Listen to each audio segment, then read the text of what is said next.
And we're live. I'm here with Bodes. Bodes, how you doing? I'm doing fine this night. Let's That's see good. how well I can explain Baudrillard. Oh, some explaining, some reading, it'd be fine. Baudrillard was very popular for a while, and like also because of Twitter. Not super popular, but like Popular enough. Popular enough, considering most postmodern thinkers just get derided and made fun of. He's interesting. He's one of the interesting ones. He's worth reading. I would suggest you actually start with his essays, because I don't want to say this because this is denigrating his actual scholarship, because he is a very, very scholarly man, genuinely. But you can kind of coast off of vibes on some of his essays, like Transparency of Evil. If you have an IQ, if you have an IQ above 110, you can definitely read like the two essays we're going to read today. One trouble, Bodes. What? One trouble. I'm currently rocking a sweet 108. One trouble. Well, in normal circumstances, if you have an above 110 IQ, you can definitely read the two essays we're going to read today and get something from it. It's definitely not like useless, weird information that's just impenetrable. I think this is actually true of a lot more postmodern writers than we want to give credit for. This is certainly true of some of Derrida's interviews. I haven't read his actual books. This is his interviews, at least in book form, are very interesting. You can definitely do that with Jean Baudrillard, at least on some aspects. Mahon is the rare case where I think the introduction to him is kind of more impenetrable than his actual work. Which was weird. I decided to skip it because it's like, I'm just gonna read. I've already read 30 pages of this. I decided to read the introduction to see if it would help me, and it actively hindered me, which was a weird experience for an introduction. Honestly, the best introduction to Baudrillard is, I'm going to slightly propagandize against ourselves here, is not the stream. It's going to read The Iraq War Did Not Take Place. I believe that's what the book is called. Which is a collection of free articles of his. Read the introduction and then go back to the stream. That's probably the best introduction to Baudrillard you can have. Is don't actually read what Baudrillard wrote. Read the introduction, go back to the stream, and then read The Iraq War Did Not Take Place. That's what you should do. I would say the best introduction would be Bird's episode on him was on Baudrillard was Pete, but I think Pete took that episode down because I can't find it anywhere. So, yeah, I couldn't find it. I wanted to listen to it, and I couldn't find it, which made me very sad. I thought I hallucinated it, so I'm glad to see someone else shares in my delusions. Yeah, I looked all over for it. It was just like, I think I've listened to that several times when I first heard it. Like, it was really interesting. Honestly, that whole Bird and Pete's whole postmodern series is very, very good. It really. I haven't read all of our postmodern series. I've listened to all their communist series. Which is very, very good. It is. But I should listen to more of them. They're very good together. Yeah, I would say Baudrillard is probably the only, besides maybe Jean-Jacques Lyotard, the only postmodern I would defend. The rest of them are kind of like, nah, I don't understand Deleuze. I refuse to try. I've tried reading one of his books like 7 times now, and I always stop. But it's like the self-sucking fucking machine. I'm like, I am out. I can't do read Jean-Luc Marion, or at least the first part, or the first 2 parts of his book, The Idol and the Distance, and you can read him because Jean-Luc Marion's a Catholic, a very devoted Catholic. I think I've seen a few interviews with him. He's very I've sent you a few. He's great. You can watch his lectures instead. He makes perfect sense. I think he's great. I would just advise that a lot of you shouldn't take it as a critique of metaphysics as metaphysics, so bad metaphysics is not possible. You should take it as a critique of making of metaphysics an idol of God. So you should take it as sort of a warning against idols, and also his book The Idol and the Distance as an examination of idols and how they work. His best idea there, I can sum up there, but I've only read half the book, which is why I can only recommend read the first 2 parts, is basically that in a pagan idol, or any idol really, when they're revealed in the full light, when they're fully representational, they sort of become the thing itself, and they reveal the thing as false. They're no longer something to be afraid of. Whilst an idol of God, if it's properly made, is always in some way shrouded in shadow. Like the old pagan idols would only be seen in shadow and firelight. They'd only be revealed at night, or that's when you would go to them. And any idol of God, of the one true God, would have that effect, because it is, you realize it's an icon, but it is not the thing itself, that it can't ever be it, but it's only a representation. It is an image of the God. It is not the God is not there. It is the unknown God in some way. You can't understand it, which is what Christian tradition, since the beginning, since St. Paul really, has always been very, very careful to state. St. Augustine is my favorite quote of all time in a sermon. He says something, I'm going to paraphrase here, but now we come to God. And now, if you understand it, then I am not speaking of God. If you do not understand it, then perhaps I am speaking of God. Which is very true. It's a very good warning against this mindset of making of God an idol of things. And he discusses Nietzsche in a very positive and constructive light of Nietzsche's criticisms of idols in Christianity. So, especially in the second, which is what he does in the second part of Idol and Distance. So I really recommend Jean-Luc Marion for both you and anyone who happens to seek to watch this stream. But shall I get started before we... If you could do a quick one-down explanation, if you can, of Baudrillard and Baudrillard series, and then we'll hop into the actual live readings. All right. So, I'll just outline my plan here, for be honest. My plan here is to read a few paragraphs of Baudrillard, skipping around a bit, but I'm just going to read, I think, the first 10 pages or so, from the first 10 pages or so, of Simulacrum and Simulation. Then I'm going to read a few examples in the latter, in like, 40th page or something, of Simulacrum and Simulation, of applying his theory to something like the Vietnam War and Watergate. So that's basically what my plan here. So bear with me. So now I'm starting to read Baudrillard. This is the first page. If once we were able to view the Borgia's fable, in which the cartographers of the empire draw up a map so detailed that it ends up covering the territory exactly, the decline of the empire witnesses the fraying of the map, little by little, and it falls into ruin, though some shreds are still discernible in the deserts. The metaphysical beauty of this ruined abstraction testifying to a pride equal to the empire and rotting like a carcass. Returning to the substance of the soil, a bit as the double ends by being confused with the real through aging. As the most beautiful allegory of simulation, this fable has now come full circle for us and possesses nothing but the discrete charm of second-order simulacra.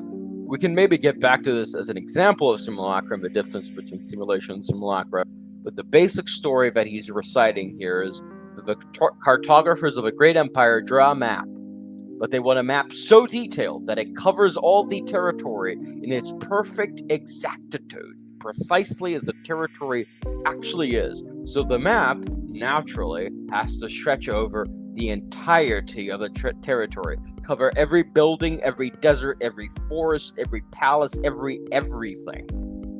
But it fades away with the empire through time. Now you can still see bits of it fluttering about in the desert. Now to the second paragraph. Today abstraction is no longer that of the map, the double, the mirror, or the concept. Simulation is no longer that of a territory, a referential being, or a substance. It is the generation by models of a real without origin or reality, a hyper-real. The territory no longer precedes the map, nor does it survive it. It is nevertheless the map that precedes the territory. I will reiterate this. This is his central point here. The map precedes the territory. The precession of simulacra that engenders the territory. The territory is created by the simulacra instead of the other way around. And if one must return to the fable, today it is the territory whose shreds slowly rot across the extent of the map. It is the real, and not the map, whose vestiges persist here and there in the desert. That are no longer those of the empire, but ours, the desert of the real itself. In fact, even inverted, Borges' fable is unusable. Only the allegory of the empire, perhaps, remains, because it is with the same imperialism that present-day simulators attempt to make the real, all of the real, coincide with their models of simulation. And then I'm going to skip a bit, in that his point here is that it is all of metaphysics that is lost in this confusion of signs and reference, this confusion between the simulacrum and the real. No more mirror of being and appearances of the real and its concept, no more imaginary coextensivity. It is genetic miniaturization that is the dimension of simulation. Skipping ahead to the next paragraph, by crossing into a space whose curvature is no longer that of the real, nor that of truth, the era of simulation is inaugurated by a liquidation of all referential. Even worse, with their artificial resurrection in the systems of signs, a material more malleable than meaning, in that it lends itself to all systems of equivalences, to all binary oppositions, to all combinatory algebra. It is no longer a question of imitation, nor duplication, nor even parody.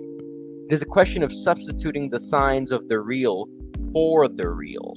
That is to say, of an operation of deterring every real process via its operational double, a programmatic, metastable, perfectly descriptive machine that offers all the signs of the real and short-circuits all its vicissitudes.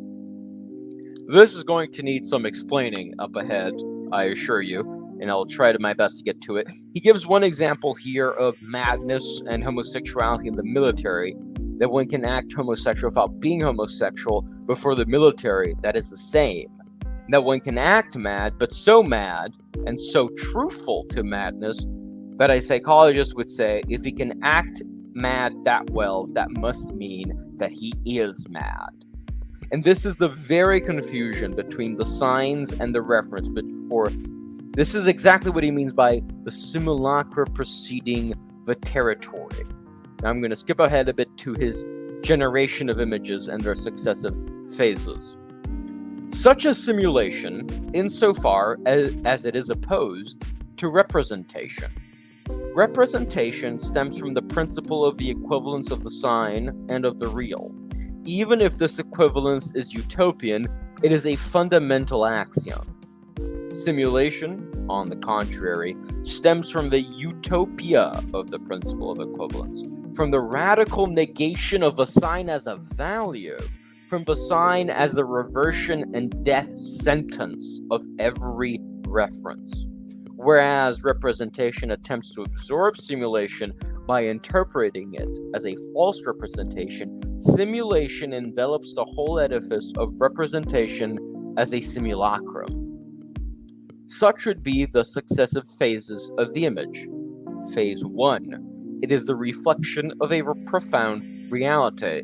This would be what we ordinarily refer to as representation. This represents something that is real. The word real represents what I mean by it. It represents what is. Even this sentence is a representation. It is a sign that points to something, and you understand what it points to. And what it points to is fairly accurate, at least most of the time. Phase 2, it masks and denatures a profound reality. This would be something, well, I could go back to the example of marriage that I used in an article, I think, over a year ago, but I'll try to come up with a new one. If something masks and denatures a profound reality, it'd be something like, well, I think I will actually appeal to the example of marriage, because that is possibly the best example I can think of. It's when marriage is no longer a sacrament. It's kind of ordered, kind of understand that marriage involves the production of children, and you kind of understand that you have a responsibility towards those children, but you don't quite understand what it means. It's already a perversion of the real. What we mean by it. The word marriage is already a perversion of what it should mean. Now, the third phase, it masks the absence of a profound reality. An easier example, even than the one I use in my marriage article, is something like, I think, have you ever had goldfish crackers? Yes. Yeah, well, there is no fish in the goldfish crackers. There are no goldfish even in the goldfish crackers. It'd be something like Beyond Meat. Beyond Meat is a better example, because goldfish crackers, you can say, well, if you're not really trying to hide that there is no fish. Beyond Meat is better, because the taste is trying to imitate meat. The look is trying sausage, it's called sausage, even though there's no sausage in there.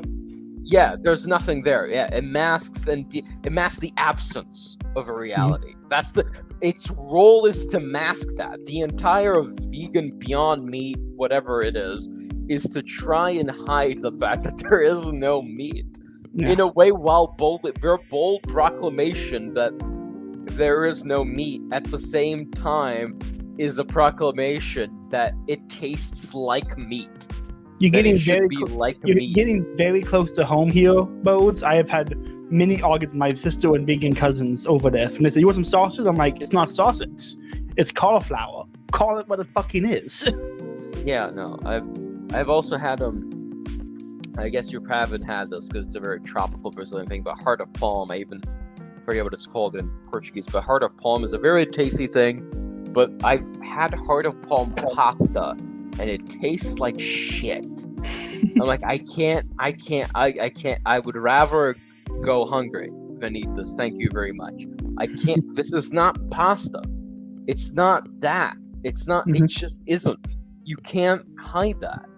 But it is trying to hide that. Its very presence there is trying to mask the absence of actual pasta.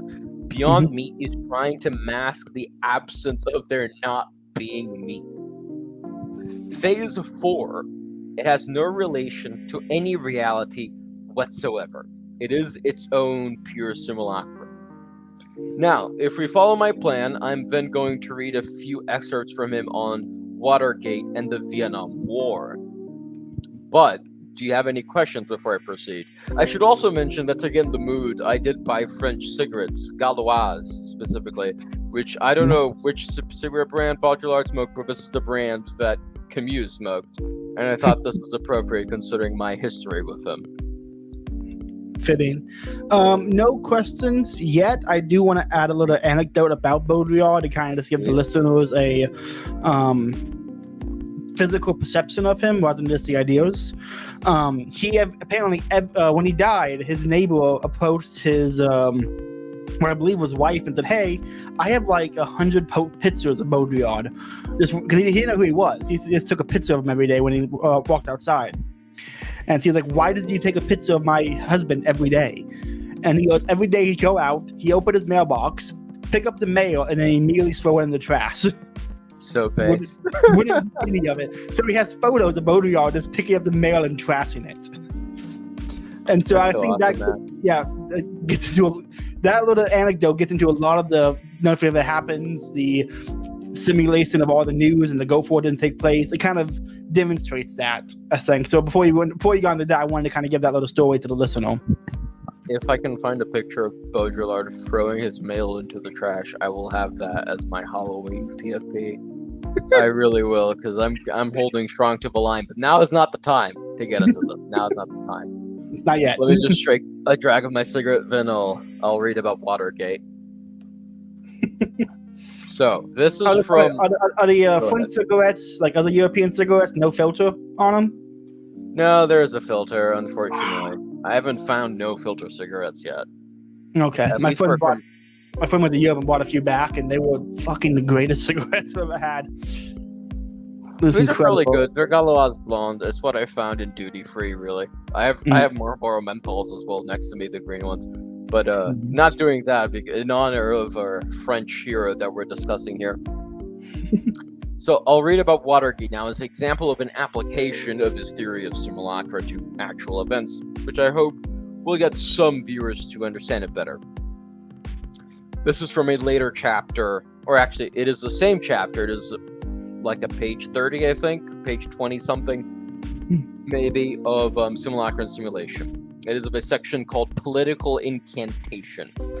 First paragraph is Watergate. End sentence. That's the first sentence. The same scenario as in Disneyland.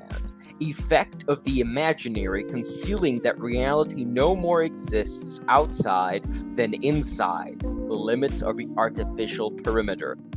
I'll discuss that later. Here, the scandal effect, hiding that there is no difference between the facts and their denunciation. Identical methods on the part of the CIA and of the Washington Post journalists. Same operation, tending to a regenerate through scandal and moral and political principle, through the imaginary a sinking reality principle. The denunciation of the scandal is always an homage, I think you'd say it, an homage to the law, and Watergate in particular. So, Hope, do you need me to try and break that down? Yes.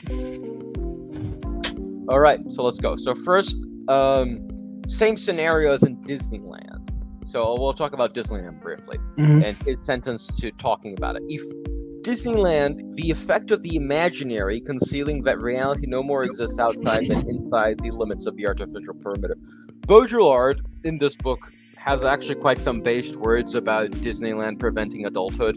He doesn't say adulthood, I believe, but it's sort of the stagnation of the artificial. The fact that you can, in Disneyland, you can inhabit this imaginary reality, but actually outside is also an imaginary reality. And you can go all sorts of places with this. You can go sort of the Mises.org route and talk about the financialization of the economy and talk about how no more financial interactions and therefore no economic interactions are real anymore. They're all backed by funny money. They're all backed by government intervention or whatever. You can go a different Marxist route and talk about surplus value. You can talk about how science, or you can go a sort of a Baudrillardian route and talk about really what we're the successive phase of the images of things, that even outside of Disneyland, the images of things are now denatured. They are not of the thing itself. They don't pertain to the nature of the thing itself. That's basically what he's saying. Let me just light my cigarette. Give me a second. All right. You got that part, right? When he says things are not representative of the nature of the thing itself, dive into that a little bit more. So when I hear that, I think of the problem of the one and the many. You know, what is a dog if there's like 7 different types of dog? And then we get to Plato and say, the dog is there's a form of dog, and then we have these other kind of dogs that represent the form of dog with the different particulars and the action inequalities.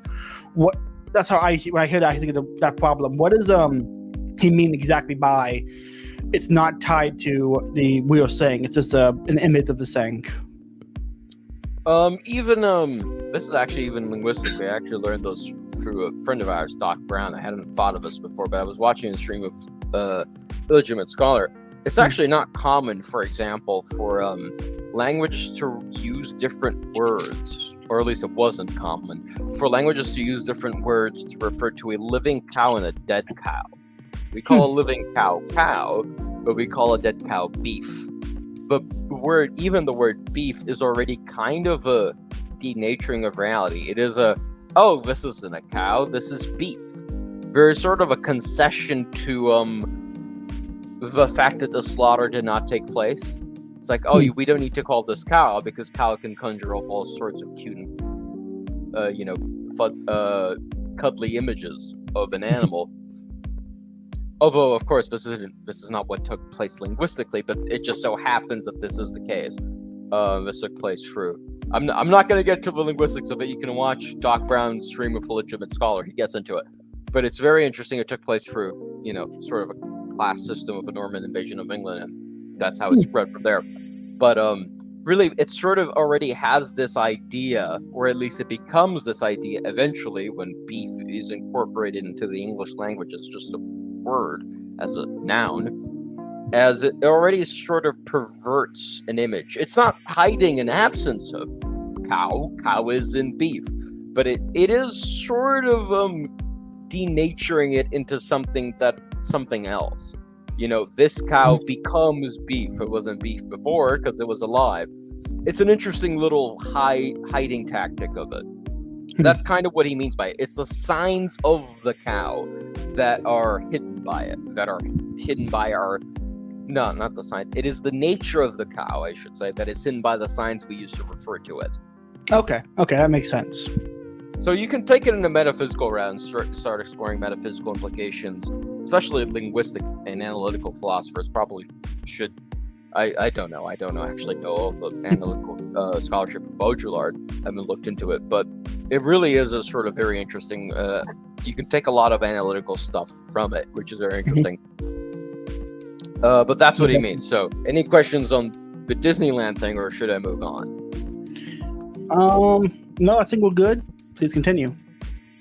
So, the scandal effect hides that there is no difference between the facts and their denunciation. So there's no, again, I will repeat, no difference between the facts and their denunciation. The methods of the CIA and the Washington Post are identical. The fact that the Washington Post denounces it is a hiding of the fact that the Washington Post uses the very methods it is denouncing. But denunciation works as a sort of reinforcement of the methods in a way. Because now, well, after Watergate, if any journalist does the same thing and blows the whistle on something, then, well, he's valid. He's using the same methods. The methods are valid. They're just not valid when they're denounced by this group or by other similar groups. That's really what it means. Also, if you watch, I forget the CNN, I don't know if it was the CNN or if it was someone else who produced a documentary. I may be getting my documentaries confused, but someone who was in the Nixon White House actually talked about how they actually had a very good apparatus for dealing with public relations scandals that was extremely efficient up until then. The reason Watergate kind of got out of hand is because they didn't consider it a scandal and so didn't handle it. Because they thought, well, everyone does this. Why would we... this is a fairly minor thing in the scale of things we as an administration have done. Why would the public care? Because they assumed the public knew that all politicians would do similar things, and the public did know. But when it's denounced, things are different. They become different. It says, "Oh, these people are not allowed to use these methods." But they're also, but it is also a validation to go back to Baudrillard, because Baudrillard is not interested in elite theory, because we can get into elite theory because of this. He is interested in it, but not in this specific case that we're talking about. And so this becomes these methods are valid because we're denouncing these methods being used. It becomes a positive feedback loop with a small negative feedback loop in there. It sort of lowers itself into a positive feedback loop. Some systems engineer who watches this is going to fucking scream at me because I just used a contradiction there, but whatever, I don't care. So, understanding so far. Did you understand it? That's basically what he's saying here. I'm grasping it.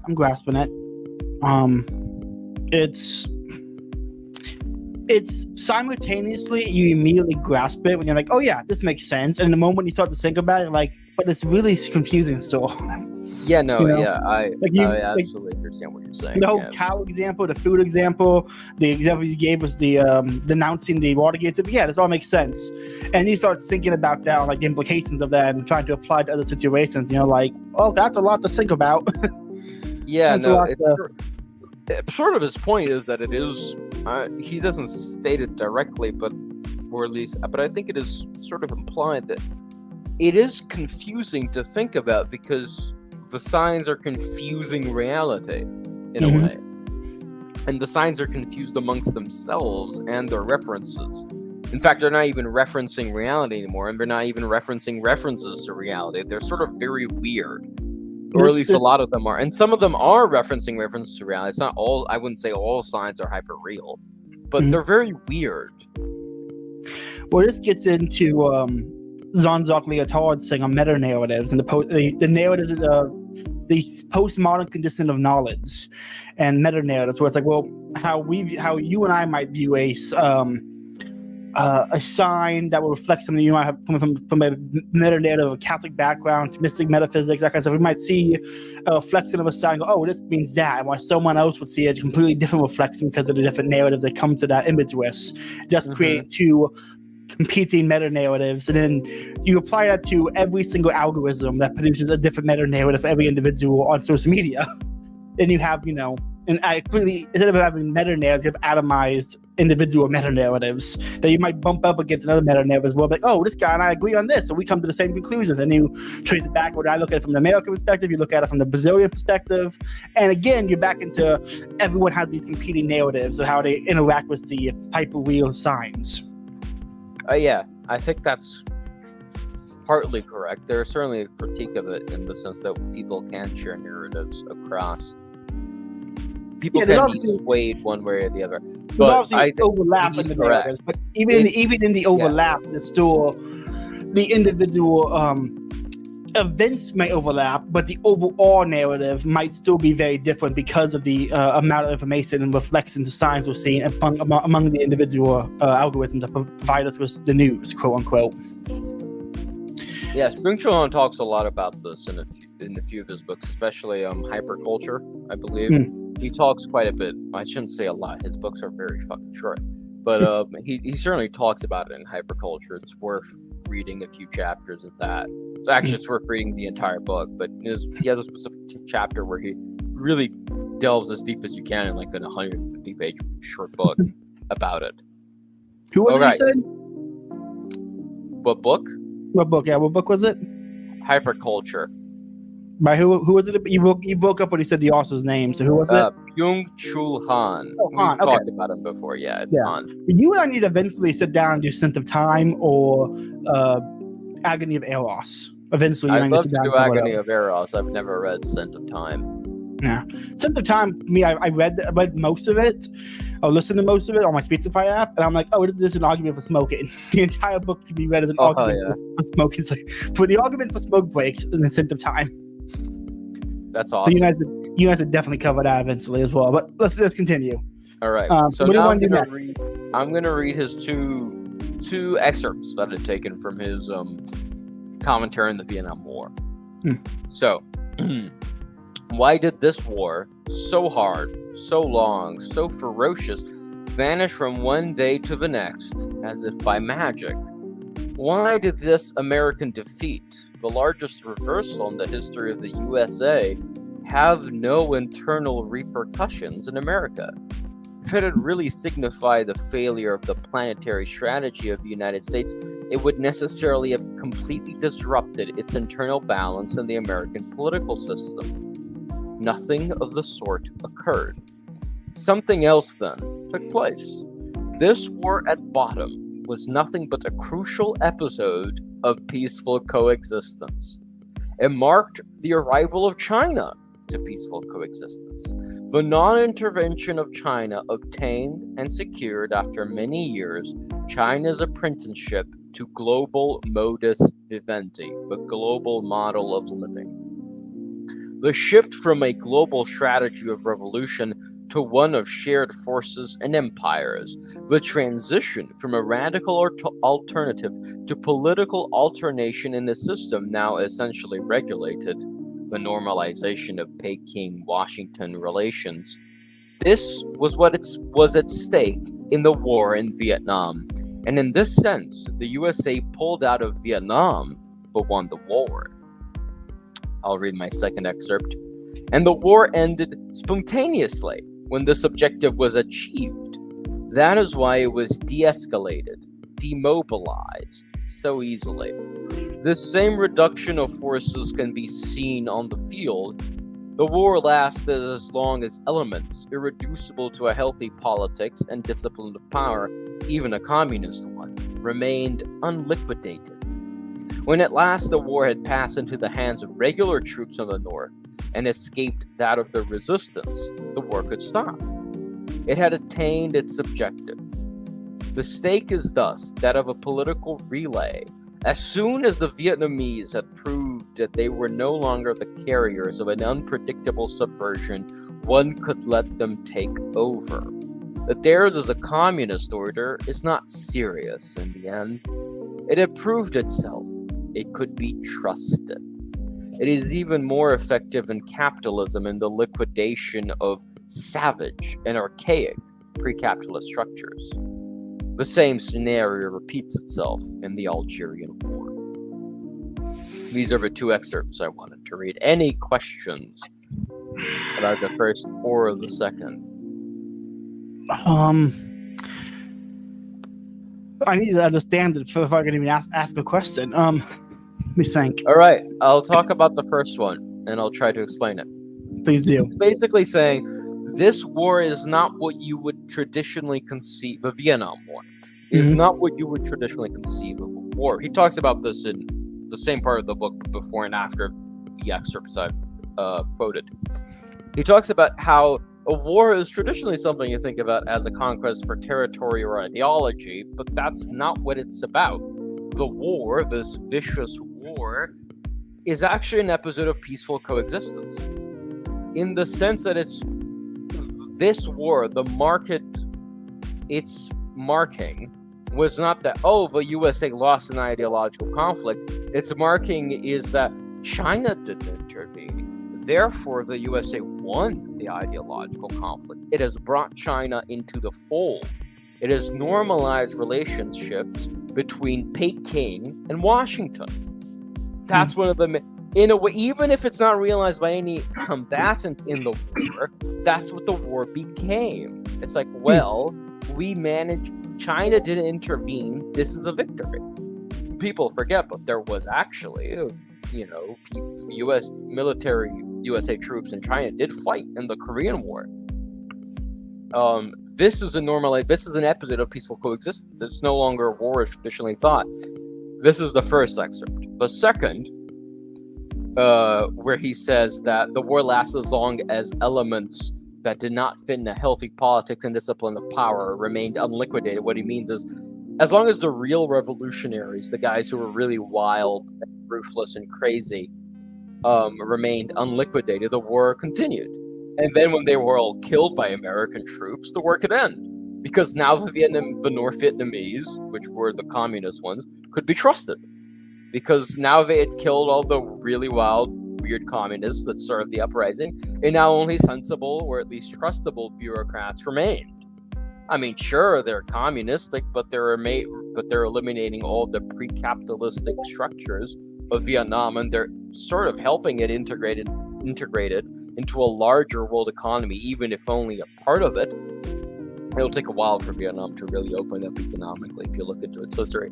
But they're helping, but it's along the path of progress, whereas before the war, it maybe would not have remained that way. It's even more effective at that. So in this way, the USA actually won the war, despite losing the armed conflict. Because the war is not what you traditionally refer to as a war. It is a simulacra of war. He has a later excerpt, which I should read. I'll read the two paragraphs here just for completion's sake, but what I really want to focus on is the second. This scenario, imagine the extremely harsh bombardments of Hanoi. Their untenable character must not conceal the fact that they were nothing but a simulacrum to enable the Vietnamese to countenance a compromise, and for Nixon to make the Americans swallow the withdrawal of their troops. The game was already won. Nothing was objectively at stake but the verisimilitude of the final montage. What he means here is that the bombardments of Hanoi were actually a screen to save face for both parties to make peace. They weren't actual a bombardment to make sure troops got out or whatever. The real objective, again in the same way that, let's take an engineering term, the purpose of a system is what it does. What the bombardments of Hanoi actually did is to enable both sides to save face and reach a compromise. Second paragraph now. The moralists of war, the holders of high wartime values, should not be too discouraged by what Baudrillard writes. The war is no less atrocious for being only a simulacrum. The flesh suffers just the same. And the dead and former combatants are worth the same as in other wars. This objective is always fulfilled, just like that of the charting of territories and of disciplinary sociality. What no longer exists is the adversity of the adversaries, the reality of antagonistic causes, the ideological seriousness of war, and also the reality of victory or defeat. War being a process that triumphs well beyond these appearances. They aren't really adversaries anymore. There isn't this ideological seriousness to it. The reality of victory or defeat in an armed conflict is not the real objective of war as simulacra. I hope that made sense. It kind of does, but I'm happy to hear, kind of. that's probably the best you're gonna get this episode, Boats. Yeah, probably. When it comes to Baudrillard, I'm very hesitant to say, no, I get that, because I don't think I'm going to get that. Well, so do I. You know, I'm sort of tasked as the guy who explains Baudrillard here, but at the same time, I do have this certain... It's very alien to my mode of thinking. I've been mostly trained to read in the analytical tradition. And I've sort of held myself to read some of the older scholastic works, but this is a very different postmodern style. Yeah. I mean, I'm sort of accustomed to some of the French stylists because of Maritain, Camus, Socratic, guys who I've read, and Bloch as well, the guys who have read that style of writing, but this is a very different style as theme, if that makes sense. Where, you know, the style of writing, it sort of seems very French, but what he's actually talking about and discussing is very postmodern and sort of hard to really get a grasp on. It's why I counseled you, specifically before the show started, to sort of read as theory fiction. You can sort of read it as you're reading a work of fiction and then apply it to real life with real points. It's sort of it's easier to grasp that way, certainly, although the people who actually know about theory fiction, if they see this, are also going to scream at me if they ever watch this, but I don't care about them. They're nerds anyway. Okay. Well, you ready to get into... Well, we've already gone for 43 minutes. Let's pick one of the essays that I read. I'll let you pick. Do you want to do Whatever Happened to Evil? Or is essay on transsexuality? Well, you're the host, so I should let you pick. I'll say, what do you think is more interesting? The discussion of the symbolic power of evil and what it can hold over a Western pacified West? Or do you want its discussion on the transsexuality and its symbols and its confusions of signs and symbols? What would you prefer we read? I listened to both, and both could make interesting comments on, but given the nature of the show and the day's times, I think the transsexuality one would be more interesting. All right, we'll read the Whatever Happened to Evil later.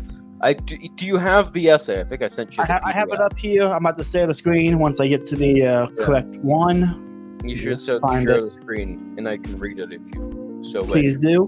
I will say I listened to Post Orgy yesterday. The first one in the book. Yes, in Transparency of Evil. It's a very good one. Okay, there you go. Share screen. Excuse me. Transparency. You see that? I can. All right. I'll read it for my own PDF, but follow along for the viewers, please. Will do. All right. Transsexuality. The sexual body has now been assigned a kind of artificial fate. This fate is transsexuality. Transsexual not in any anatomical sense, but rather in the more general sense of transvestitism, of playing with the commutability of the signs of sex, and of playing, in contrast to the former manner of playing on sexual difference, on sexual indifference, on lack of differentiation between the sexual poles, and on indifference to sex qua pleasure. Sexuality is underpinned by pleasure, by jouissance, the leitmotif of sexual liberation. Transsexuality is underpinned by artifice, be it the artifice of actually changing sex, or the artifice of a transvestite who plays with the sartorial, morphological, or gestural signs of sex. But whether the operation in question is surgical or semiurgical, whether it involves organs or signs, we are in any case concerned with replacement parts. And since today the body is fated to become a prosthesis, it is logical enough that our model of sexuality should have become transsexuality, and that transsexuality should have everywhere become the locus of seduction. We are all transsexuals, just as we are biological mutants in potentia. This is not a biological issue, however. We are all transsexuals symbolically. Any comments on this first little paragraph and a bit? On this part here, when it says, let me find it. The former manner of playing on sexual difference. Not on it. Let me find it. Sure, no rush.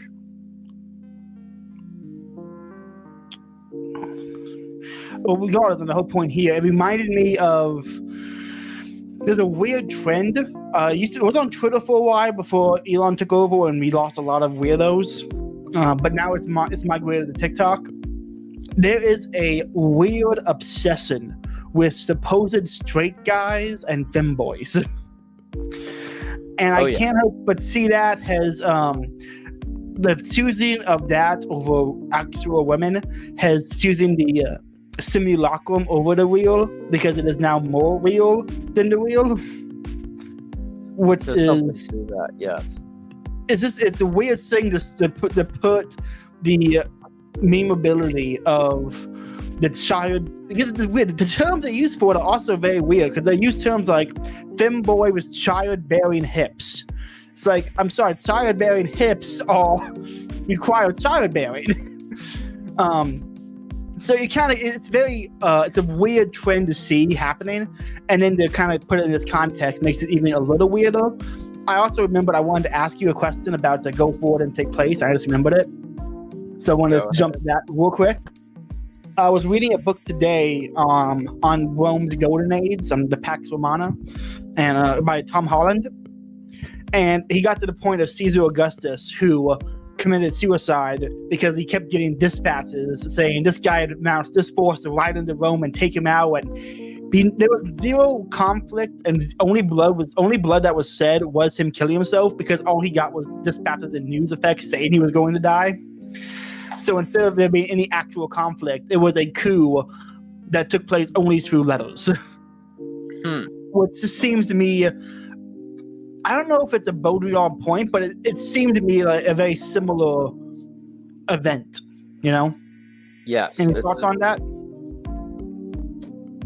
It's certainly you can certainly analyze it with a Baudrillardian lens. It's a good little exercise to get some historical events and say, was this really a coup as we sort of imagine it, or was it just a transfer of power in a way? It's interesting to imagine. I mean, that guy also had a simulacrum of he's the one who turned the slave boy into the deceased Roman empress. So he had a simulacrum of a Roman empress implanted upon a slave boy. Yeah. Castrate the slave boy, and then did a bunch of makeup and dresses and stuff, and basically for like 3 different Caesars took the slave boy as their empress, because they turned him into a representation of the empress. Same clothes, same makeup, same everything. And so they just created the dead empress as a simulacrum, and then it was passed around. Which is another interesting point to think about in context of the Baudrillardian stuff. Especially his comments on transsexuality. It's this play of symbols. What you talked about femboys is, I can't believe I even said that word live, but I'm gonna continue using it because you used it. But you have to realize first, when faced with the reality of it, most people would not opt for man ass over pussy, to be extremely crude on it. But it's because it's an image on the screen, because it is an image that can be manipulated and that serves a specific desire. But desire is not actually for man ass. You have to remember that. It's for the image. It is for the actual perversion of a thing that is imbued with the quality of the image, because it's not reality in front of them. They have to confront, I am fucking ass, man ass, that it is attractive. They call it. That's how it becomes. Nodes. They call it a what? They call it bussy. But do I need to get back to the successive phases of the image, or no? Can I go back to? I had to clarify that for the listener. This is very much stage 3, gentlemen. This is the masking of an absence. Just to comment on it. All right, I'll probably have to explain here. I'm going to definitely get this pronunciation, the Italian pronunciation, wrong. But take la cicciolina. And it's either cicciolina or cicciolina or something else. But it's one of those two, and I'm going to bet on cicciolina. But La Cicciolina was an Italian pop star, somewhat similar to Madonna in her looks, much more kitsch, sexualized in a kitsch way. She kind of oh my god, I was about to say it in Portuguese. It's something, just search up kitsch and you'll get it. Did you ever see a oh my god, what's his name? I'm gonna forget it. Like just a very bad artwork that's sort of outdated. It's something that's in poor taste or garish. Okay, I see it. I'm looking at images of it now. I have one of a statue of Jesus holding neon firearms. Kinda, yeah. That's very kitsch.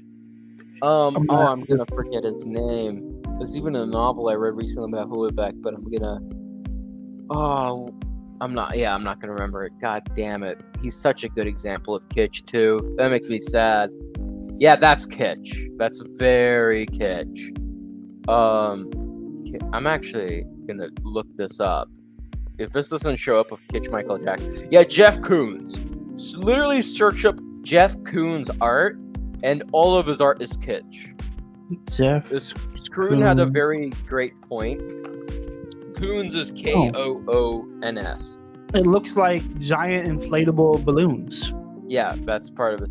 Look up Jeff Koons Michael Jackson, please, if you will. He has a statue of Michael Jackson, which is to me the definition of kitsch. It's the kitschiest. I've seen it in real life, by the way.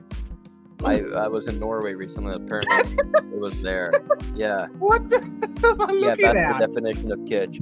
It's like a porcelain gold. What the makeup is? I gotta say the screen here for the listener or the viewer, because that is what in the world? Yeah, I've seen it live, brother. At least I think I have. It has to be surreal. I mean, it looks like, you know what it reminds me of? The Capitol people from Hunger Games. That's the kind of shit they would display and look like. Yeah, no, Scruton had a great point where Jeff Koons displayed kitsch, pretending there was a deeper point behind the display of kitsch, but no one has been able to find that deeper point as of yet. Which is a great point. That's kind of what Jeff Koons does. He is, by the way, I think the most monetarily successful artist of all time. Wow. If I'm not incorrect. Yeah, he should be executed. But yeah, all right. Take La Cicciolina. Is there any more marvelous incarnation of sex in pornographic innocence? She's sort of pornographic kitsch. She doesn't get to the point of being actual pornography, but it's sort of like, it's like sexy kitsch. It's very weird. You need to see photos of her to understand. I looked at some images when I first read this. It was odd. Yeah, she's odd. La Cicciolina has been contrasted with Madonna, the artist, not Our Lady, Virgin fruit of the aerobic sphere, product of a glacial aesthetic, devoid of all charm and all sensuality. I kind of disagree here. A numbed android who, by virtue of this very fact, was perfect raw material. Oh, he means La Quicholina. Yeah, sorry. I've drunk 3 beers. Who, by virtue of this very fact, was perfect raw material for a synthetic idol. But is not La Quicholina, too, a transsexual? Her long platinum hair, her customized breasts, her realer than real curves worthy of an inflatable doll, her lyophilic eroticism borrowed from a comic strip or a science fiction world, and above all the hyperbole of her never perverse or libertine sexual discourse, all conspire to offer a ready-made and total sinfulness. La Quicholina is the ideal woman of a telephone chat line, complete with a carnivorous erotic ideology that no modern woman could possibly espouse, except, that is, for a transsexual or a transvestite. These being the only people left who live through the signs of an overdrawn, rapacious sexuality. La Quicholina as carnal ectoplasm is here very close to Madonna's artificial nitroglycerin or to Michael Jackson's androgynous and Frankensteinian appeal. All of them. I'll pause. What a way with words. He's so good. I love him. His essays really reveal how good he is of a writer. Wild string of sentences that it's just incredible. Okay, please continue. So I had to pause, but he's so good. All of them are mutants, transvestites, genetically baroque beings whose erotic look conceals their generic lack of specificity. They are all gender benders, all turncoats of sex. Any comments before I move on to Michael Jackson? The line here of the perfect woman for a telephone chat line reminds me of the existence of the AI girlfriend plague that is currently besetting. Yes, she is the image of an AI girlfriend. If you got her image and put her on AI and you had to apply some filters to it to make it look like AI, she would very much fit in. That's sort of what she's going for. Yeah. What his point is. He would have a field day with AI girlfriends. Yeah. Now, I was thinking about the AI. I will admit, I downloaded one of the apps as a passing curiosity. Just to passing curiosity. Like for me, I was like, okay, why are people doing this? Troll him for this.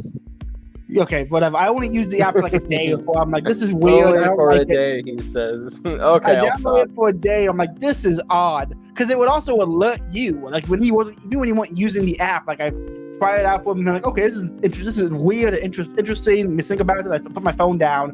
I came back. I had a notification from the AI app trying to text me. I'm like, no, the AI does not text me. I text AI. So immediately I was deleting the app. I will not be, how does Ben Suhan put it when he talks about with the Cybertruck? Like, it's not like you control the vehicle now works with you and you have to accommodate the vehicle. Yeah, we're all cyborgs now. Yeah, so the moment it texts me, I'm like, oh, this is absolutely evil, delete. But there was a comment I noticed that a lot of the ones that were created all had anime profile pics. And I don't know if that is because of the type of people who use an AI girlfriend are more likely to be, sad weebs, or if it's because the further distance oneself from the real was a drawing of a woman rather than even an image of a real woman. Further distance oneself from the real into the hyper real. I don't know which one it is, but it's another thing to think about in reference to Baudrillard. Well, I think they're connected. I think people can be real. I'm not talking about people who like anime. I don't like anime as much as the next guy who's seen Cowboy Bebop, but and Trigun. But it's really sort of this. You like anime because it is hyperreal, because it is a distancing of the woman as a referential being. And a lot. I follow a lot of anime PFP accounts. That's part of the joke. that they use a lot of the time. It's, I was really sad when I discovered women aren't real. Stuff like that. Anime really lied to me. I thought women, stuff like that. Oh, wild. Again, which is really funny if it's a joke, but no one I've seen said it seriously. But if someone's like, "Oh wow, I'm really shocked that women don't puff out their cheeks when they're mad and get like the little, I don't know, red thing on their cheeks." I mean, I don't know how to say it in English, but like, dog, you need to. The blessing. This is what happens when you don't have sisters, or when your parents don't have like 5 children or whatever. This is what happens. Yeah. No, there is going to be. I think it is weird to think about, but they're all single childs now whose only associated with women is true fictional media and AI. Besides their own mother, which it's again my point when it comes to Baudrillard is I don't want specifically with this podcast is I'm not going to understand a lot of it, but I want to say, okay, how does this what you learn here apply to other things we think about? Because when you read Baudrillard, the best part about reading him is noticing things the next day and then thinking about them. That's the best part about reading Baudrillard is the next day. The day after thoughts are always better. But please continue. All right, so as I read this next section, I want you to keep firmly in your mind. Have you ever watched the TV series Fresh Prince? Yes. I want you to keep firmly in your mind Fresh Prince and the boomer ideal of race relations as I talk or as I read about Baudrillard discussing Michael Jackson, please. Okay. Everyone, please keep those 2 things in your mind. Consider Michael Jackson, for example. Michael Jackson is a solitary mutant, a precursor of a hybridization that is perfect because it is universal. The race to end all races. Today's young people have no problem with a miscegenated society. They already inhabit such a universe. And Michael Jackson foreshadows what they see as an ideal future. Add to this the fact that Michael has had his face lifted, his hair straightened, his skin lightened. In short, he has been reconstructed with the greatest attention to detail. This is what makes him such an innocent and pure child, the artificial hermaphrodite of the fable, better able even than Christ to reign over the world and reconcile its contradictions, better than a child god because he is child prosthesis, an embryo of all those dreamt of mutations that will deliver us from race and from... That is an insane paragraph or sentence, but he's kind of got a point to how people view how that. I don't think those kind of people exist as much as they used to, but I remember growing up, there was always talk of, in the future we're all gonna look the same because all the interbreeding and everything. Right? Yeah, beige power. Beige power was a meme because of that. It was literally that South Park. I think that was nailed. I think that meme was kind of killed. Or the idea was killed by South Park's episode about the future group people who are all orange and they speak a jumbled language of everything, of every language. South Park kind of like killed that idea for a minute. Interesting, I didn't know that. Yeah, I'll send you a link to the episode. It's actually a really good episode on racism, immigration, and the future. That's the funniest ending I've ever seen to a South Park episode. But again, everyone keep in your mind Fresh Prince and boomer race relations, please. One might also consider the transvestites of the aesthetic sphere, of whom Andy Warhol must surely be the emblematic figure. Like Michael Jackson, Andy Warhol is a solitary mutant, a precursor of his part of a perfect and universal hybridization of art, of the new aesthetic to end all aesthetics. Like Jackson, he is a perfectly artificial personality. He too is innocent and pure, an androgynon of the new generation, a sort of mystical prosthesis, or artificial machine capable, thanks to its perfection, of releasing us at one blow from the grip of both sex and aesthetics. When Warhol says all works are beautiful, I don't have to choose between them. because all contemporary works are equivalent. When he says art is everywhere, therefore it no longer exists, everyone is a genius. The world as it is, in its very banality, is inhabited by genius. Nobody is ready to believe him. Yet his is in fact an accurate description of the shape of the modern aesthetic, an aesthetic of radical agnosticism. We are all agnostics, transvestites of art or of sex. None of us has either aesthetic or sexual convictions any longer, yet we all profess to have them. Any comments? This is the second time now reading Baudrillard or reading a postmodern person that made me think of a Pixar film. But please go definitely ahead. thought about Talk to me Incredibles. about Definitely saw. Normally it's Wally, but this definitely made me think of Incredibles. What's another one of those films? The more you read, either Rand or postmodernist or any kind of like this type of philosophy, you can go back to Incredibles. Like, oh, this is way better than I thought it was. Same for Wally, right? Yeah, dude, read Ted Kaczynski and then read Ted Kaczynski, Baudrillard, and who was the third guy I was thinking of when I was thinking about Raleigh? Jihad? Not Zerad.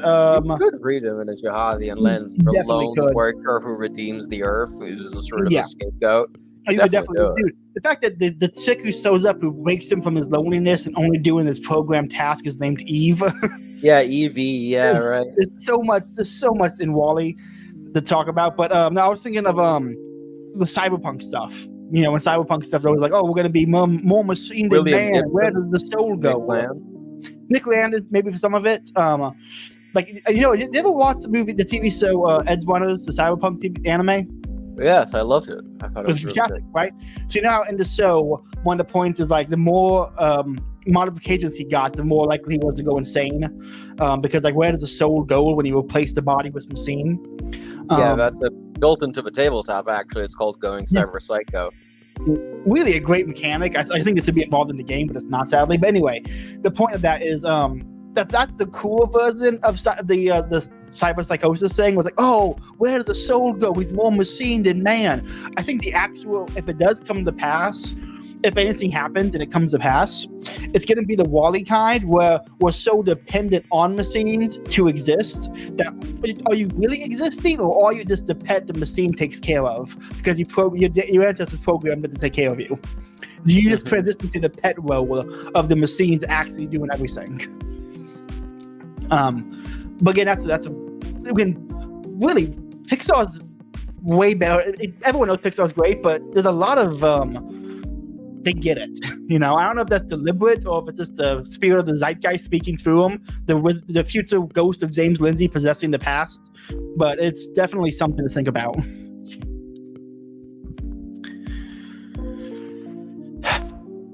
Moji, today, or did you break up? Can you hear me? Yeah, I can hear you, Bailey. Hello? Oh, he's muted again. We're a very professional podcast here, folks. Are you back? Am I back? Okay. There you go, you're back. He's back, boys. All right, I'm back. Yeah, this is a very sensitive microphone. If I move even an inch, it fucking it literally screams in my ear. So that was not pleasant for me either, by the way. I'm not joking about the screaming part. It goes very crazy. It sounds like a landline connecting in the 90s in my ear at like 100 times the volume. It's crazy. Wow. It's not pleasant, folks. Anyway, take one drag of Galois and I'll continue. You and I should do a Wall-E movie review sometime. We should. It's been like 10 years since I watched that fucking movie. Yeah, it's solid. The myth of sexual liberation is still alive and well under many forms in the real world. But at the level of the imaginary, it is the transsexual myth, with its androgynous and hermaphroditic element variants, that holds sway. After the orgy, then, a masked ball. After the demise of desire, a pell-mell diffusion of erotic simulacra in every guise, of transsexual kitsch in all its glory. Transsexual kitsch, that's the word for like AI girlfriends and La Kitscholina. Pornographic kitsch works as well for like real people, kind of, and for some paintings, but I think for AI, transsexual kitsch, especially in the modern age, is a proper term. I should meme that into existence. I'm thinking of it. Anyway. Agree. A postmodern pornography, also a great term, if you will, where sexuality is lost in the theatrical excess of its ambiguity. Things have certainly changed since the days when sexuality and politics constituted a single subversive project. If La Kitscholina can now be elected to the Italian parliament, this is precisely because the transsexual and the trans-political have combined within the same ironic indifference. This performance, unthinkable just a few short years ago, testifies to the fact that it is not just sexual culture, but the whole of political culture that has now come beneath the banner of transvestitism. This strategy of exercising the body by means of the signs of sex, for conjuring away desire through the overkill of its staging, is a good deal more efficient than good old repression founded on taboo. But where this new system really differs from the old is that one cannot see at all who stands to gain from it, for everyone suffers from it equally. The rule of transvestitism has become the very basis of our behavior, even in our own search for identity and difference. We no longer have time to search for an identity for ourselves in the archives, in a memory, in a project, or a future. Instead, we are supposed to have an instant memory to which we can plug in directly for immediate access to a kind of public relations identity. What is sought today is not so much health, which is an organic equilibrium, as an ephemeral, hygienic, and promotional radiance of the body, much more a performance than an ideal state. Ooh, that's a very good line. Yeah, that's awesome. Thinking about the house models on this Instagram and the fad diets and wow, okay. And then you see the actual like video of them without makeup. Yeah, or when the angle is on just right in the gym. Yeah. It's awesome. In terms of fashion and appearances, what we seek is less beauty or attractiveness than the right look. Everyone seeks their look, since it is no longer possible to base any claim on one's own existence. There is nothing for it but to perform an appearing act without concerning oneself with being, or even with being seen. So it is not, I exist, I am here, but rather, I am visible, I am an image, look. This is not even narcissism, merely an extroversion without depth, a sort of self-promoting ingenuousness, whereby everyone becomes the manager of their own appearance. Damn.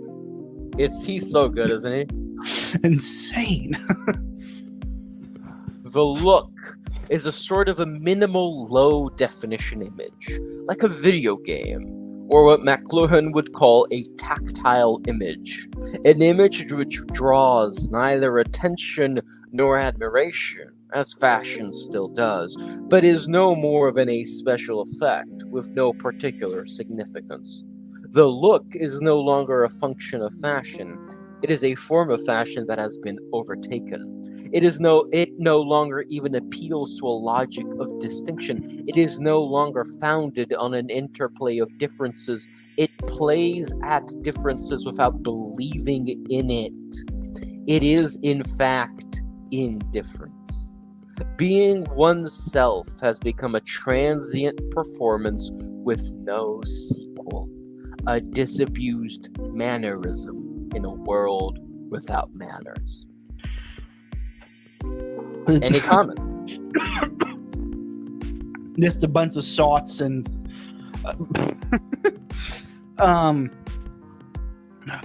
not comments, but the whole difference plays at difference without believing in it. It is in fact indifference, being oneself has become a transparent performance with no sequel. I don't know about your generation. How old are you again, Bo? What? I'm 24. I'm not that much younger than you. You're like 25, Okay. 26, right? So I don't know. Yeah, 25. So I don't know if it was your way growing up, but there probably still is. Everyone, the worst thing you could be was a what's the word here? Crap, what's the word? Imitation. The worst thing you could be was an imitation of somebody else. A phony, yeah, a phony, yeah. Yeah. I read Catcher in the Rye. Yeah, You're a phony. We can't even open the door to Catcher in the Rye comments. That's a whole other tangent. Yeah, one day I should do a book review of that one day, but I'm just gonna be annoyed at it because I don't like Salinger's writing style that much. If I really like the protagonist, so I have a conflict with that book. But yeah, it is. It plays the difference without believing in it. That's a really good line. Because simultaneously, everyone wants to be the same. They all want to imitate somebody else and be the same as that person, but no one wants to be caught on that desire to be the same. Yeah, they all want to be different. They want to be what they call themselves without being themselves. Yeah, and the selves they picture themselves as though has only been crafted by who they model and they see in their real life, or they see online, or they see in advertisements. Like they don't see real life examples. That's the point.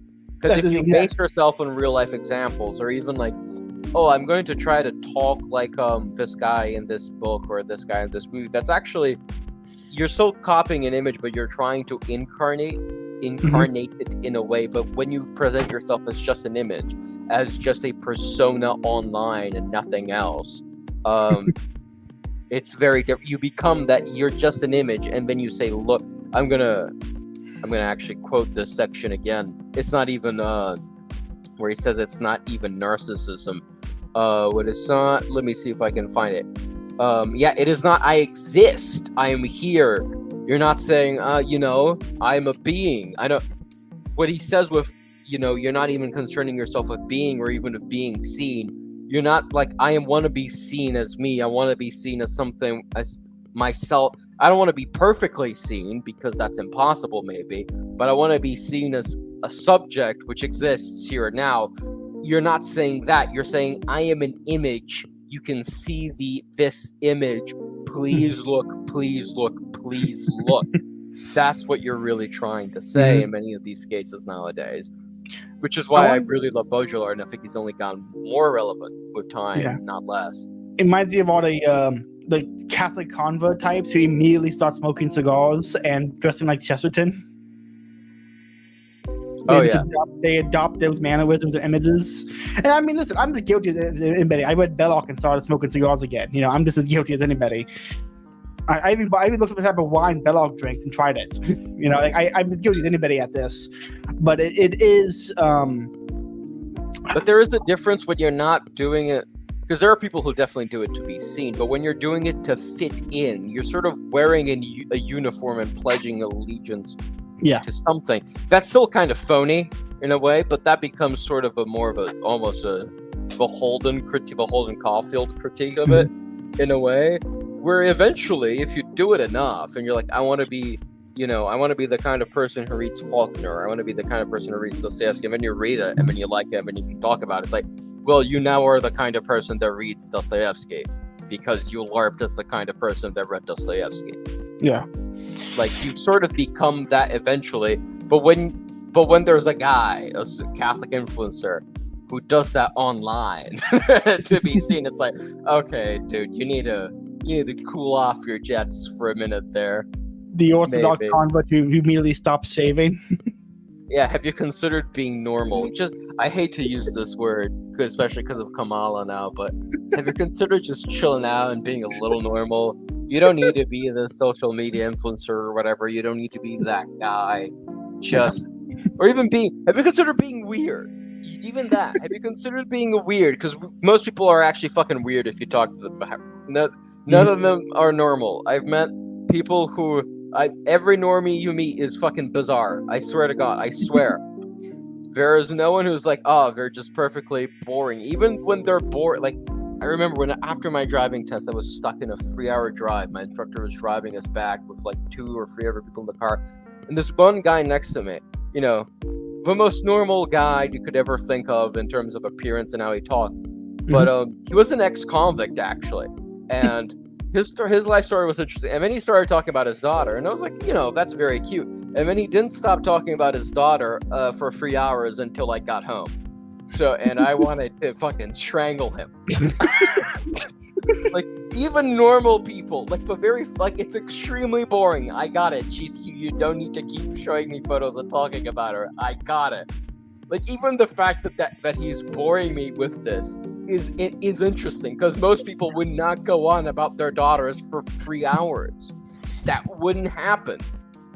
You know, funny enough, I've been watching Dexter for the first time, and isn't I don't know if you've seen it or not, but it's about a serial killer who. I have seen like the first 2 seasons, and I've certainly seen episodes of the later ones, but when it was on TV when I was younger. Okay, so his entire personality is just this, trying to fit in and adopt the images of being normal. Yeah, he's a psycho. Yeah, which actually makes it a very interesting. I mean, reading this and after just finishing the 4th season, it's kind of makes me want to kind of rewatch the show and think about it some more. But this is the best part about Baudrillard, is that you read it and you start to think about several things from the week. You start noticing things the next day. He's one of the few thinkers that you read, at least for me, I read it immediately. The rest of my week is just spent thinking about Baudrillard. Oh, he's crazy. He's fun to apply. He's one of the few thinkers that is fun to think about. Because if you're not a scientist and you're reading like a philosophy of nature from some neo-scholastic or scholastic, like let's say you're reading Oderberg or something, and you're reading his Real Essentialism, which is a great book, a lot of great arguments. If you like analytic philosophy, highly recommend. But at one point you're like, I don't want to think about the taxonomy of fish. I don't know, man. It's not that interesting to me. I say this having read his fucking like 30-page paper on the taxonomy of siphonophores as either a colony or a single being, and found it interesting. But you know, so I'm guilty of sin there. But really, man, I don't care about fish, or at least siphonophores have some controversy regarding them. That's interesting. Yeah. Baudrillard certainly is a guy who sticks with you if you read him, especially his essays like this book of essays. I really recommend it, and I don't think you need to have read necessarily Simulacrum and Simulation to get it, quote unquote. You can sort of intuition, like by intuition, absorb quite a lot of content from it. I mean, I haven't finished Simulacrum and Simulation. I've watched several, podcasts and video essays on Baudrillard, and I get this just from watching those video essays. So it's a very this is probably the easiest thing I've read from him, honestly. It's great. This book entirely is very good. His essay on the transparency of evil is a little bit more complicated, maybe, than this. I need to think about it a little bit more. But that was like pondering for like 5 minutes or whatever. But this is lots of great essays in this book. This book, if you're interested, viewer, is called The Transparency of Evil. It might or might not be available on LibGen. I certainly wouldn't know. But it doesn't hurt to check. If you don't mind reading PDFs, and it would be a PDF, not an EPUB or a MOBI, not that I know. Anyway, continuing on to the final 2 paragraphs, really. Okay. The triumph of the transsexual and of transvestitism casts a strange light, retrospectively, upon the sexual liberation espoused by an earlier generation. It now appears that this liberation, which according to its own discourse meant the bursting forth of the body's full erotic force, a process especially favorable to the principles of femininity and of sexual pleasure-based Baudrillard insult, may actually have been no more than an intermediate phase on the way to the confusion of categories that we have been discussing. The sexual revolution may thus turn out to have been just a stage in the genesis of transsexuality. What is at issue here, fundamentally, is the problematic fate of all revolutions. The cybernetic revolution, in view of the equivalence of brain and computer, places humanity before the crucial question, am I a man or a machine? The genetic revolution that is taking place at the moment raises the question, am I a man or just a potential clone? The sexual revolution, by liberating all the potentialities of desires, raises another fundamental question. Am I a man or woman? If it has done nothing else, psychoanalysis has certainly added its weight to the principle of sexual uncertainty. As for the political and social... I love that little parentheses dig right there, kind of like, he's sorry, great. real quick. It's great. I haven't read it, but apparently he has some digs at Deleuze and Guattari and psychoanalysis and forget Foucault, which was his first major success. As for the political and social revolution, the prototype for all the others, it will turn out to have led man by an implacable logic, having offered him his own freedom, his own free will, to ask himself where his own will lies, what he wants in his heart of hearts, and what he is entitled to expect from himself. To these questions, there are no answers. Such is the paradoxical outcome of every revolution. Revolution opens the door to indeterminacy, anxiety, and confusion. Once the orgy was over, liberation was seen to have left everyone looking for their generic and sexual identity, and with fewer and fewer answers available in view of the traffic in signs and the multiplicity of pleasures on offer. That is how we become transsexuals, just as we become transpoliticals. In other words, politically indifferent and undifferentiated beings, androgynous and hermaphroditic. For by this time we had embraced, digested, and rejected the most contradictory of ideologies, and were left wearing only their masks. We had become, in our own heads, and perhaps unbeknownst to ourselves, transvestites of the political realm. So, thoughts on that reading? That's a fantastic. It definitely puts a lot of thoughts in the head when it comes to dating apps, social media, AI, girlfriend phenomenon. Think about this. Apparently, there's a subset of men nowadays who will turn on like a female Twitch streamer who just talks to the camera, reads the chat, cooks, cleans, and goes to bed. And they turn it on and leave it on in the background as they had a girlfriend living in the house with them. I would kill myself. Yeah. Before I do that. Yeah, most people.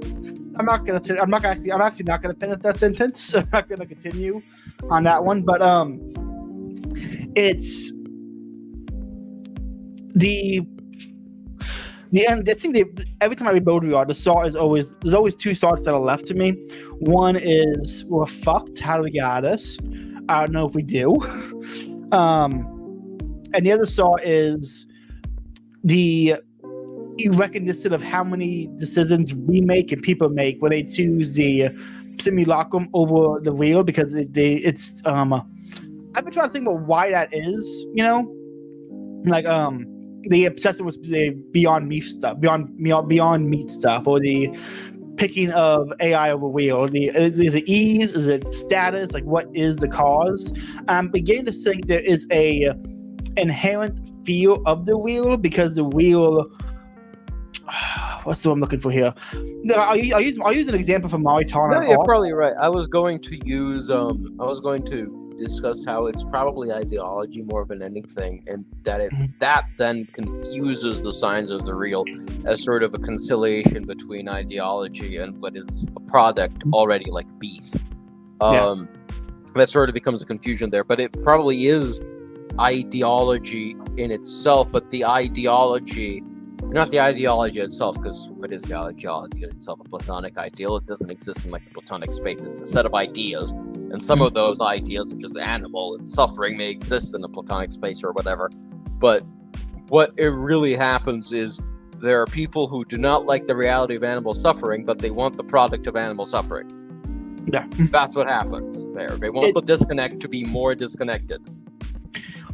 So, you know how Mariton's book on beauty, or on scholasticism, he talks about, I believe it's Art Mariton. and scholasticism for the Yeah. viewers. Also, believe- maybe not available on Libgen. I wouldn't know.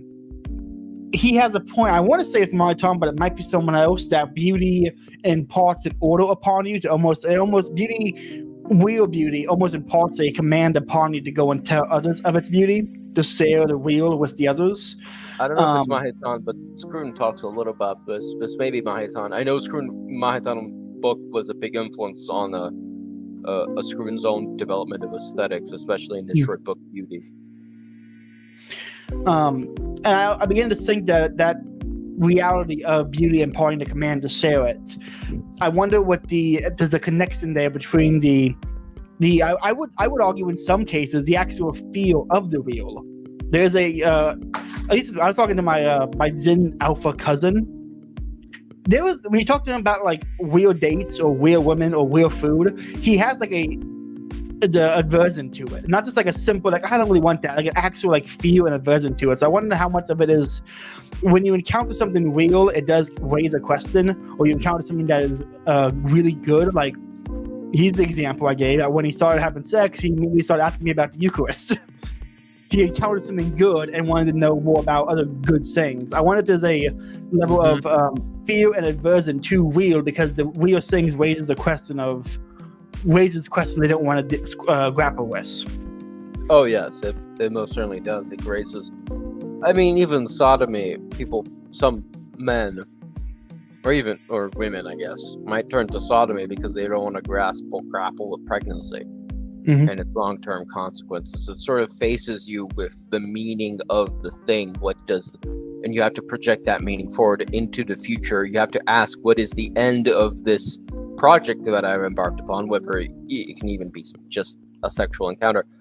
It sort of makes you grapple with it, maybe not in the moment because you're overcome with passions, but maybe later you have to, at some point you may ask yourself, what is the end of this project? Because the end, as in the actual temporal end, reveals its end, as in its telos.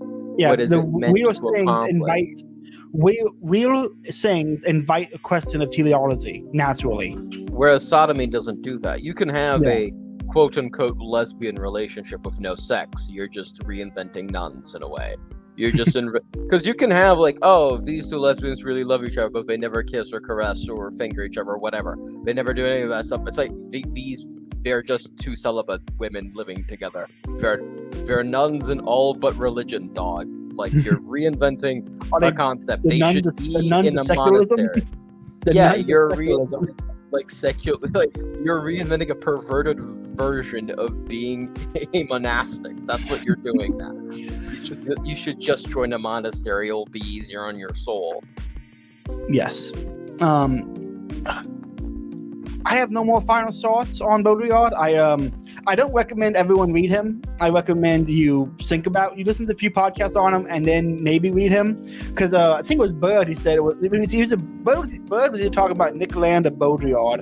And he said that Root boasted him on Nihilist, so a good He was talking about Nick Land. I don't know. I didn't watch his episode on Baudrillard, but on Nick Land. He said something similar about Baudrillard, is that Baudrillard is a nihilist at heart. And so there is a good Catholic should be careful when getting into Baudrillard.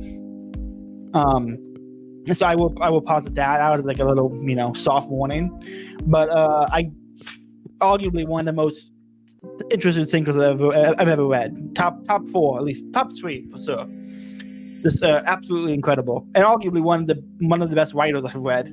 He has such a way with words. It's incredible. Boats, any final thoughts, sayers, or ideas you want to say before we wrap it up here? Well, I don't know if I have any final thoughts. I think I said all that I think or that I'm currently thinking, at least in our discussion of him. You could read my article on Simulacra on Simulacra, and I believe the Thomas Reviews Substack. But to get a little bit more, but it's a very short article. It's only like 500 or so words. But you should just try applying this to things you see in the supermarket. Try applying this to things you see on Twitter, on Instagram, on, I don't even know, Facebook. Haven't used that in a decade. Just don't think, or even just things you see, even people parroting identities, just people you talk to, or even yourself. It's starting with yourself is a good place to do it. Just start noticing this. You don't need to do anything. I don't recommend any action at the moment. I don't know, but just start noticing it and try applying it. It'll be a fun intellectual exercise, if nothing else, and then come to your own conclusions. Because fuck me if I know what Baudrillard intends with all of this. Yeah. Well, that's one thing with the postmodern thing, was that I think it was either Leotard or it was, I can't remember what postmodern thinker it was, but he argued that every conclusion drawn from a text is valid because they also put the text out there to be consumed, and that I believe there's nothing but the text. I haven't read Dahida, but his famous, I hate to say this, catchphrase is there's nothing but the text. Yes. So okay, it was Derrida. So I mean, you could argue that in the postmodern realm of work, there is every take from it is valid because it's a take you had. I only use that argument when someone disagrees with my take and say, well, actually, we are both right and wrong, so fuck off. But yeah, so Bodes, again, thanks for coming on for this. If you ever want to read more Baudrillard, just let me know. We'll schedule a time because this is a lot of fun.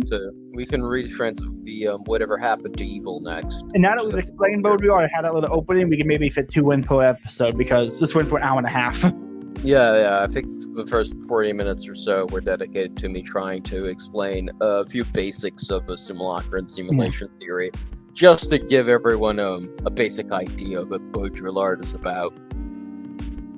Okay. Well, everyone, thanks for listening. And Friday, I will probably be on our friend Doc Brown's channel to do a movie review of No Country for Old Men. Oh, hell yeah. That's one of my... So I have seen, I haven't actually seen the movie. I've seen like the first 20 minutes or so, but I've read the book like twice. I really love the book. I love the book. Who wrote the book? Who wrote the fucking book? Are you actually asking me that? Cormac McCarthy, guy who wrote Blood Meridian. Okay. Do you have credits on Audible? Can I buy you credits on Audible? I will actually do this. You need to listen to the book. The Blood Meridian or to no, it's free on YouTube. Okay. I've listened to like the first half of Blood Meridian, and after the first half, I'm like, I'm gonna take a break from this and come back to it. I mean, I started last like a month and a half ago, so maybe it's time. No Country for Old Men is much shorter. Blood Meridian is, I think, 20 hours. No Country for Old Men is like 5 hours and a half or something like that. No, it's all on YouTube, or it might even be 4 hours and something. It's really short for a book because it was originally a movie script that Cormac McCarthy had written, and then no one bought it, and then he wrote the book because he's like, well, I think this is a good idea. And then the Coen brothers like, this is an awesome book. I want to make a movie out of it. It's a Coen brothers movie. It's a Coen brothers movie, yeah. Oh, I'm sold. I have never seen a bad movie from them. Everything they make is awesome. Please read the book first. Read the book first. I will read the book first. It's free on YouTube. I swear, you can just listen to it tonight. I swear it's so good. I get done like three audiobooks a week now with my job, so I'll have no problem getting this finished. Yeah, I will actually. I will send you the link on Discord. Please just watch, or at least listen to, I guess, the No Country for Old Men audiobook. It's really good. The narrator is awesome. It's Tom Stechelty, I believe is his name. If you like his voice, he has actually read a few Swoon books. He's read Soul of the World. So I recognize the voice. I listened to it on Audible. Yeah, he's awesome. And he's so good as he's perfect. Okay, well, I look forward to listening to it. I think that's the only thing we have planned. Connor and I have a series or so we're going to start soon, but we're still working out the dates because he has to go get married and have kids and have a happy life and not podcast with the bros. Disappointing. Yeah, very sad. Yeah, for him. Things are happening in his life. That's not fair. Nothing happens, Bodes. Nothing happens. I mean, it hasn't. Nothing has happened. I'm just saying that. But it's sad that the nothing that has happened has not happened. I'll just say that. Okay. Well, everyone, thanks for listening, and have a good night. God bless.